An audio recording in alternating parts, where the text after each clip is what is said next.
தமிழகத்தை பொறுத்தவரை மலையேற்றங்கிறது ஒரு சாதாரண விஷயம். ஏன்னா இங்கே கோயில்களும் மலைகளில் தான் இருக்குது, தர்காக்களும் மலைகளில் தான் இருக்குது, சர்ச்சுகளும் மலைகளில் தான் இருக்குது.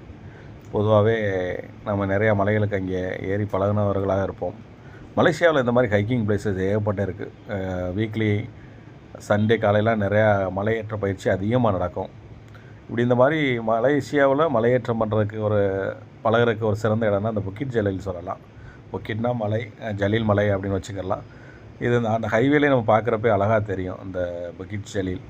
இதில் ஏறுறதுக்கு நல்லா ஸ்டெப்ஸும் இருக்கும். மற்ற மலையேற்றங்கள் உள்ள இடங்கள்லாம் ஒத்தையடி பாதை மாதிரி தான் காட்டுக்குள்ளே போகிற மாதிரி இருக்கும். ஆனால் இந்த மலையேற்றத்துக்கு போகிறதுக்கு நல்லா இதோடு இருக்கும், பார்க்குறதுக்கு ரொம்ப அழகாக இருக்கும். இது புக்கிட் ஜலீல் ஸ்டேடியத்துக்கு பக்கத்துலேயே இருக்குது.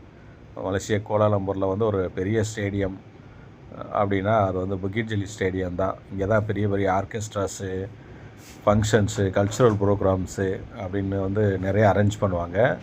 இந்த ஸ்டேடியம் பக்கத்தில் தான் இந்த மலை இருக்கிறது. இதை கனெக்ட் பண்ணுறதுக்கு எல்ஆர்டி இருக்குது, நம்ம மெட்ரோ ப்ளஸ் லோக்கல் பஸ்ஸு நிறையா இருக்குது. அது எல்லாம் கீழே வரும். இது அந்த ஹைவேல பார்க்குறப்ப நம்ம மேலே ரோட்டில் போய்கிட்டு இருக்கோம், மேலே பாலத்தில் போய்கிட்டு இருக்கோம். கீழே அந்த ஸ்டேடியம் மலை இருக்குது. அந்த மலைக்கு ஒட்டி தான் போகிறதுனால தான் அந்த மரங்கள்லாம் சாலையோர மரங்கள் மாதிரி நம்மளுக்கு தெரியுது.